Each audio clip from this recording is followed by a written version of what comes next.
సత్యమును జీవమును ఆధారము నీ వాక్యము నా త్రోవకు.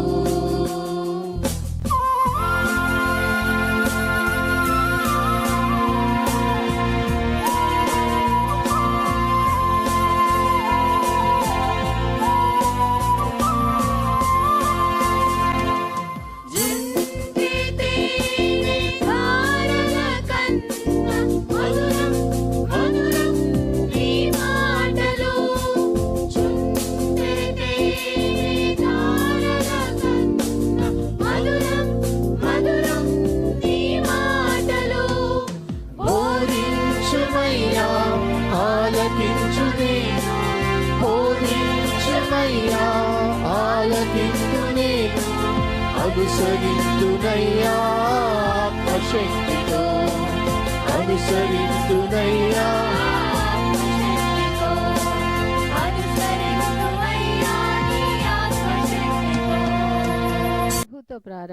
ప్రభుతో ప్రారంభం అనే ఆధ్యాత్మిక అనుదిన ప్రార్థనా కార్యక్రమానికి ప్రేమతో మిమ్మల్ని ఆహ్వానిస్తూ ఉన్నాం. మన జీవితానికి ఆదియు ఆధారమునైనటువంటి ఆ దేవుణ్ణి మొదట మరణించుకున్నట్లయితే ఆ దినమంతయు ఆయన కృపాక్షేమములే మన వెంట వచ్చును. మొదట అవేకునే లేవగానే మరి నీతిసూరుడైనటువంటి ఆయనని చూద్దాం, ఆయన మనలనైన స్వరాన్ని మనం విందాం. మన జీవిత కాలం అంతయు ఆయన ఆశీర్వాదములు దీవెనలు మన మీద కుమ్మరించును. యెషయి 65:24 మనం చూసినట్లయితే వారికి ఈలాగున జరుగును, వారు వేడుకొనుక మునుపు నేను ఉత్తరం ఇచ్చేదను, వారి మనవి చేయుచుండగా నేను ఆలకించెదను. మనవి చేయుచుండగానే ఆయన మన మనవిని ఆలకిస్తున్నాడు. కాబట్టి మరి ప్రతి దినము కూడా ఈ యొక్క అనుదిన ఆధ్యాత్మిక కార్యక్రమంలో మనం పాల్గొన్నట్లయితే మన జీవిత కాలం అంతయు కూడా ఆయన మేలులను మనం పొందుకోగలము. ఆ నిత్యరాజ్యంలో వారసులుగా మనము జీవించగలం. రండి, ప్రభుతో ప్రారంభ కార్యక్రమంలో పాల్గొనండి, ఆత్మీయ మేలులు పొందండి. దేవుడు మిమ్మల్ని దీవించిన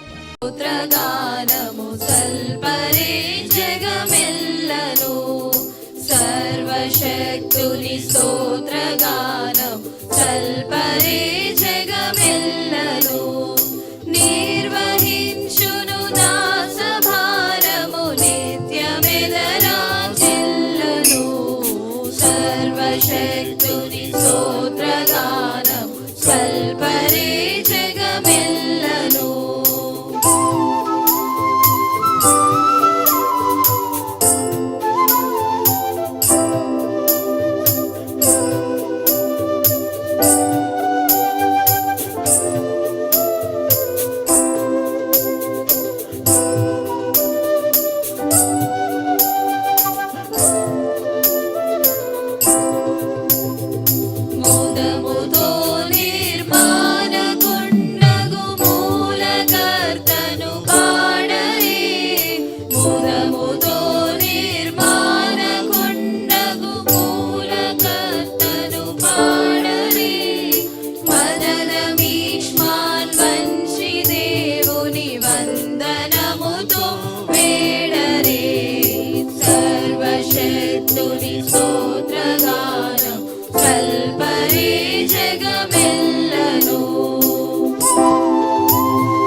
సర్వశక్తుని స్తోత్రగానం సల్పరే జగమెల్లను.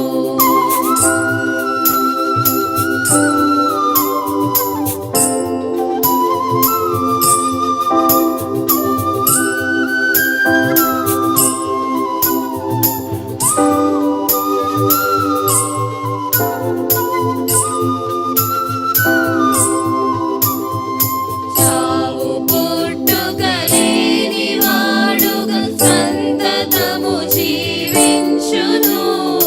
చావు పుట్టుకలేని వాడుగా సంతతము జీవించును. ఈవులిచ్చుచు నన్ను వేడు మహేష్ఠులను రక్షించును. సర్వశక్తుని స్తోత్రగానం సల్పరే జగమెల్లను.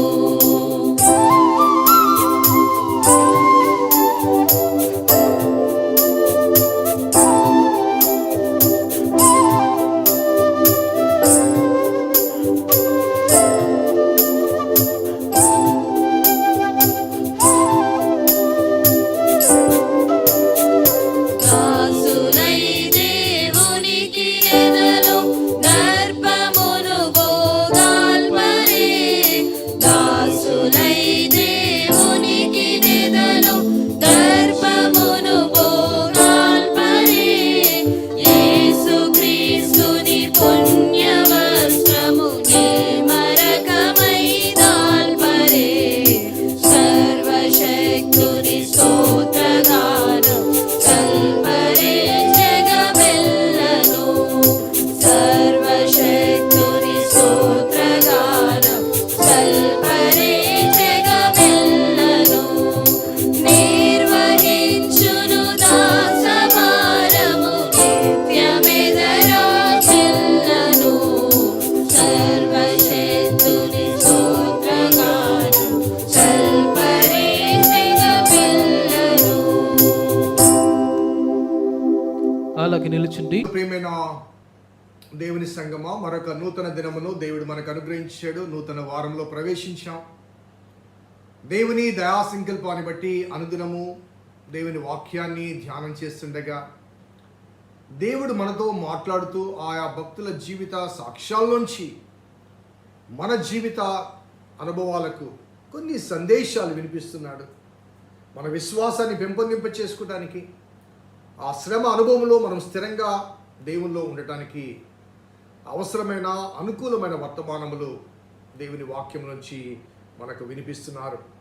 ముఖ్యంగా 5వ కీర్తన మనం ధ్యానం చేస్తున్నాం.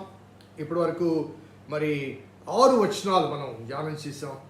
మరి 7, 8 వచనాలు మరి ఆ మాటల ఆధారంగా దేవుని పలుకులను మనం ధ్యానం చేద్దాం. మొదటి ముఖ్యంగా 4, 5, 6 వచనాలు నిన్న మనం ధ్యానం చేసిన వాటిలో వాట్ ఆర్ ద డిస్క్వాలిఫికేషన్స్ అనే విషయాన్ని తెలియచేస్తూ, సో మరి ఈ దినము what are the qualifications, what are the qualifying elements to receive an answer from God అనే విషయాన్ని మనము 7, 8 వచనాల ఆధారంగా జ్ఞాపకం చేసుకుందాం. ప్రార్థన చేద్దాం. కృపగల దేవా, దయగల తండ్రి, మీ పాదములకు స్తోత్రము చెల్లిస్తున్నాం నాయన. నీ ఉచితమైన దయా సంకల్పాన్ని బట్టి మమ్మల్ని ప్రేమించి మాతో ప్రతి దినము ప్రతి ఉదయము మాట్లాడుతున్న దేవా, మీకు స్తుతులు చెల్లిస్తూ ఈ ఉదయాన్ని ప్రభా నీ లేఖనాలోంచి కొన్ని అంశాలు మేము మాట్లాడుతుండగా ప్రభా నీ సందేశాలు మాకు వినిపించండి. ఆశీర్వాదాన్ని, ఆనందాన్ని మా జీవితాలకు అనుగ్రహించమని వేడుకుంటూ ఈనాటి వాక్యం కొరకు నిరీక్షిస్తుండగా మీ సహాయం తెచ్చని వేడుకుంటూ మా రక్షకుడిని యేసు నామమున అడిగి వేడుకొంటున్నాం తండ్రి, ఆమేన్. 7వ వచనం, నేనైతే నీ కృపాతిశయమును బట్టి నీ మందిరములో ప్రవేశించదను. So what are the disqualifications my enemies had, ఆ విషయాన్ని జ్ఞాపకం చేసుకుంటూ ఆ డిస్క్వాలిఫికేషన్స్ నాలో లేవు. ఉదయాన్నే నా ప్రార్థన సిద్ధం చేసి నీ యొద్దకు తీసుకుని వచ్చాను అనే భావనలో ఆ ప్రార్థన జవాబు మరి పొందటానికి నాలో ఉన్న యోగ్యతలు ఏమిటి చెప్పకముందు నాలో ఈ అయోగ్యతలు లేవు ప్రభువా, నాలో ఈ అయోగ్యతలు లేవు ప్రభువా అంటూ ఆ 6 ఎలిమెంట్స్ దుష్టత్వం గురించి, చెడుతనం గురించి, డాంబికత్వం గురించి, పాపం గురించి, అబద్ధం గురించి, కపటం గురించి అవన్నీ చెప్పిన తర్వాత నేనైతే, ఎందుకంటే అవన్నీ నాలో లేవు, నేను in opposite to them, in opposite to those things, నేనైతే నీ కృపాతిశయమును బట్టి నీ మందిరములో ప్రవేశించెదను, నీ కృపాతిశయమును బట్టి నీ మందిరములో ప్రవేశించెదను. In opposite to what was said in verse 4, 5, 6. In other words, in opposite to what was said in verse 4, 5, 6 about the wicked people. So, వారికి నీ దగ్గర చోటు లేదు, వారు నీ ఎదుట నిలవలేరు, బట్ నేనైతే, అపహాసకులకు నీ ఎదుట చోటు లేదు, పాపులు నీతిమంతుల సభలో నిలవలేరు, బట్ నేనైతే మరొకసారి 1 కీర్తన 5వ వచనాన్ని ఒకసారి చూపిస్తాను. కాబట్టి న్యాయ విమర్శలో దుష్టులను, నీతిమంతుల సభలో పాపులు నిలవరు, నేనైతే. So do we have that faith of justification? ప్రభా, నేను నీ సన్నిధిలో నిలవబడగలిగిన యోగ్యత నాకుంది ప్రభా అని చెప్పగలిగిన దృఢ సంకల్పం కానీ విశ్వాసం కానీ. ఏమంటున్నానంటే, నేనైతే నీ కృపాతిశయమును బట్టి నీ మందిరంలో ప్రవేశించెదను. సో వాస్తవంగా డేవిడ్ ఎక్కడున్నాడు, దావీదు ఎక్కడున్నాడు? అరణ్యంలో ఉన్నాడు, యెరూషలేములో లేడు. అప్పటికి మందిరం కూడా నిర్మించబడలేదు, సొలొమోను కాలంలో నిర్మించబడింది. సో అప్పటికే కేవలము మందస్సం మాత్రమే ఉంది, ప్రత్యక్ష గుడారం కూడా అక్కడికి తరలించబడలేదు. ప్రత్యక్ష గుడారం కూడా యెరూషలేమునకు ఆ కాలానికి తరలించబడలేదు. సొలొమోను కాలంలోనే ప్రత్యక్ష గుడారము, మందసము ఒకేసారి దేవాలయం నిర్మించిన తర్వాత తరలించబడతాయి 2 ప్రదేశాల నుంచి. ఆ సమయానికి కేవలము మందసము దావీదు నిర్మించిన గుడారం ఉంటుంది, కానీ మోషే నిర్మించిన ప్రత్యక్ష గుడారం లేదు అక్కడ. కానీ దావీదు ఆ భావనలో నీ మందిరములో ప్రవేశించదనే భావన ఏంటంటే, దేవుని సన్నిధికి సాదృశ్యమైన మందసం దావీదు మరి ఏరి కోరి భక్తి శ్రద్ధలతో తెప్పించుకున్న మందసం. సో ఆ మందసము దగ్గర ఆ మందిరము దగ్గర నేను ప్రవేశించదును అంటూ ఆ భవిష్యత్తులో ఈ శ్రమల్లోంచి, ఈ కష్టాల్లోంచి, ఈ బాధల్లోంచి, ఈ ఇబ్బందికరమైన అనుభవాల్లోంచి, ఈ శత్రువుల మరి క్యాప్చరింగ్లోంచి నేను తప్పించబడతాను, నీ మందిరంలో ప్రవేశిస్తాను. దానికి కారణం నా శక్తి అని కాదు, నేనే పారిపోయాను, నాకు శక్తి ఎక్కడిది. కానీ ఇక్కడ రాబట్టమంటే, నీ కృపాతిశయమును బట్టి, if you extend your mercy upon me, అనే మాట మనము ఇక్కడ జ్ఞాపించే కృపాతిశయం అనే మాట, మల్టిట్యూడ్ ఆఫ్ దై మర్సీ అనే మాట ఉంది ఇంగ్లీష్లో. మల్టిట్యూడ్ ఆఫ్ దై మర్సీ, నీ కరుణను బట్టి, నీ కరుణ యొక్క విశిష్టతను బట్టి, మల్టిట్యూడ్ ఆఫ్ మర్సీ, నీ కరుణ నా మీద కృమ్మరించబడిన అనుభవాన్ని బట్టి నేను తిరిగి నీ మందిరంలో ప్రవేశిస్తాను. He was expressing a great hope, even in spite of suffering, trouble. ఎప్పుడు శత్రువు మీదకి వస్తాడో, ఎప్పుడు సంహరిస్తాడో తెలియని అనుభవాల మధ్య he was expressing his faith of his returning and worshipping in the house of God. తిరిగి వస్తాను, నేను ఆరాధిస్తాను. దానికి కారణం యుద్ధంలో నేను జయిస్తానని, శత్రువును సంహరిస్తానని కాదు, నీ కృపాతిశయమును బట్టి, నీ కరుణను బట్టి, నీ కరుణ యొక్క విశిష్టతను బట్టి, నీ కరుణ నా మీద కృంభరించబడిన విధానాన్ని బట్టి. మల్టిట్యూడ్ ఆఫ్ మెర్సీ అనే మాటను లిటరల్గా తీసుకుంటే, నీ కరుణ నా మీద కృంభరించబడిన దాన్ని బట్టి నేను తిరిగి నీ మందిరములో నేను నిన్ను ప్రవేశిస్తాను అనే మాటలు అక్కడ చాలా చాలా స్పష్టంగా, చాలా విశ్వాసముతో, చాలా స్పష్టంగా, చాలా విశ్వాసముతో ఆయన చెబుతున్న మాట వినవచ్చు. సో తిరిగి నేను మరలా రీఇన్స్టేట్ చేయబడటానికి, తిరిగి యెరూషలేమునకు వెళ్ళటానికి, తిరిగి సింహాసనాసనుడు కావటానికి, తిరిగి నీ మందిరంలో నేను ప్రవేశించడానికి నా నీతి కాదు, నా భక్తి కాదు, నీ కరుణ కారణం. ఒకసారి ఆలోచిద్దాం మన వ్యక్తిగత జీవితాల్లో. If God is not a God of mercy, దేవుడు కరుణా సంపన్నుడు కాకపోతే, ఆ కరుణను నీ మీద నా మీద కృమ్మరించకపోతే, మన ప్రతిదిన అవిధేయ సంబంధమైన జీవిత అనుభవాల మధ్య ఏనాడో మనము కొట్టుకొని పోయి ఉండేవాళ్ళం.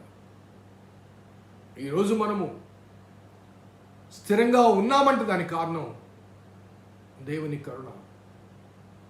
ఆ కరుణ కృమ్మరించబడిందండి, కృమ్మరించబడింది. We need to acknowledge. క్యాజువల్గా వెళ్తున్నాం వస్తున్నాం, కానీ ఎవ్రీ టైం మన దైనందిన జీవిత అనుభవాల్లో చాలాసార్లు కొన్నిసార్లు తెలిసి కొన్నిసార్లు తెలియక దైవ వ్యతిరేకమైన క్రియలు జరిగిస్తూ ఉంటాం.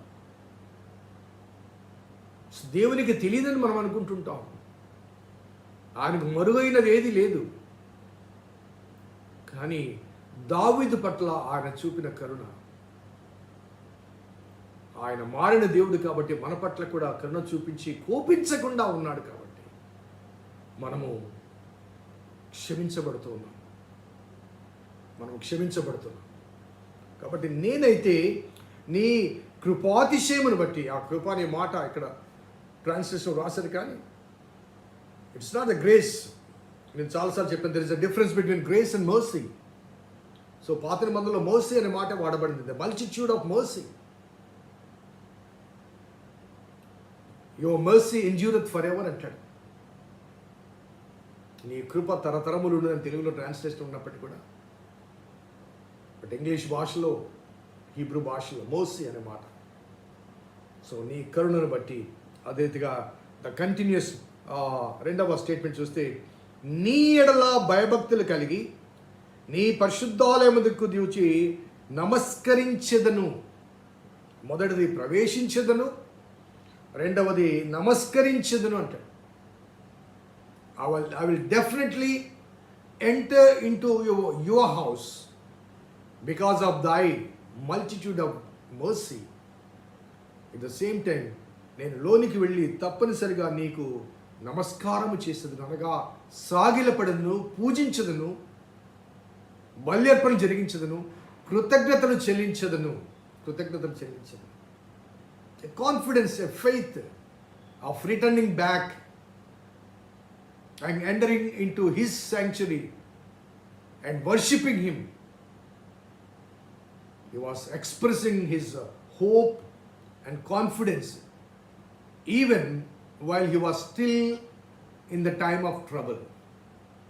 సమస్యల్లో ఉండగానే నిరీక్షణతో జవాబు చెప్పుతున్న మాటలు, అనగా ఆయన చేసే ప్రార్థన, ఉదయాన్నే ప్రార్థన సిద్ధం చేసి కాచి ఉందని అనే మాటలో ద డిస్క్వాలిఫికేషన్ చెప్పి, so my qualification is my faith, my qualification is my hope. శ్రమల్లో కూడా ఆ నిరీక్షణ నా క్వాలిఫికేషన్.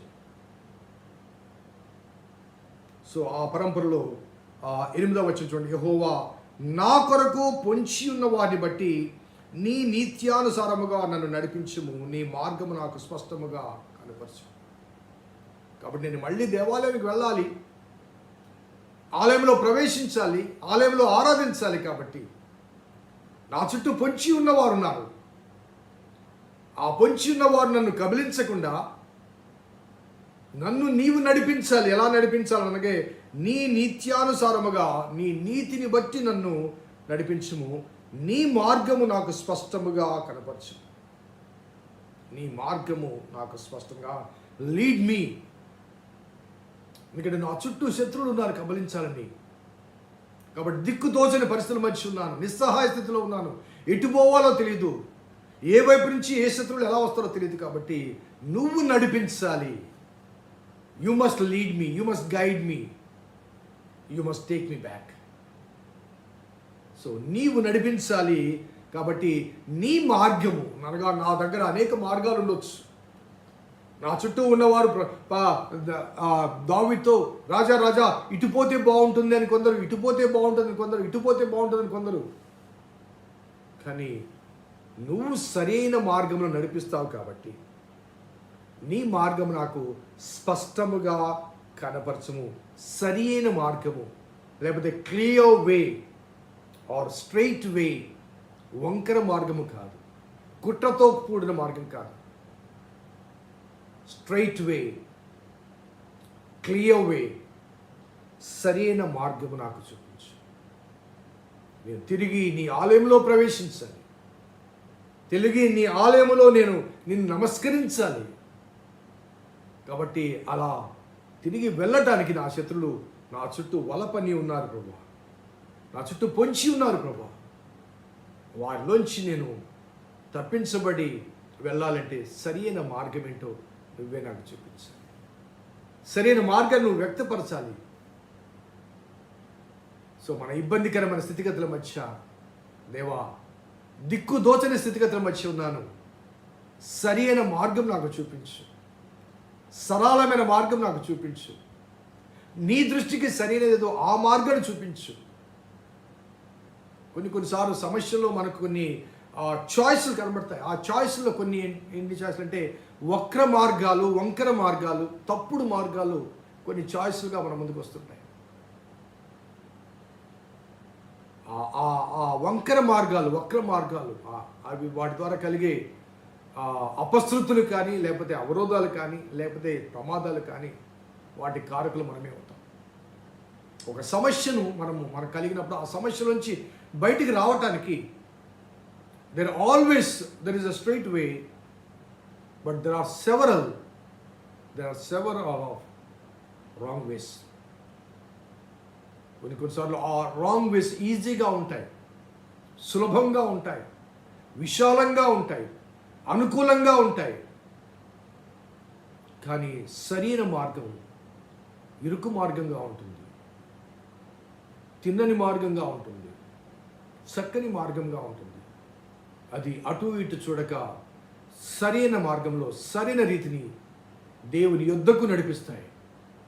ఆ మార్గము నాకు చూపించు, ఆ మార్గంలో నన్ను నడిపించు. మరి మన ప్రార్థన ఎలా ఉంటుంది ఇటువంటి అనుభవాల మధ్య?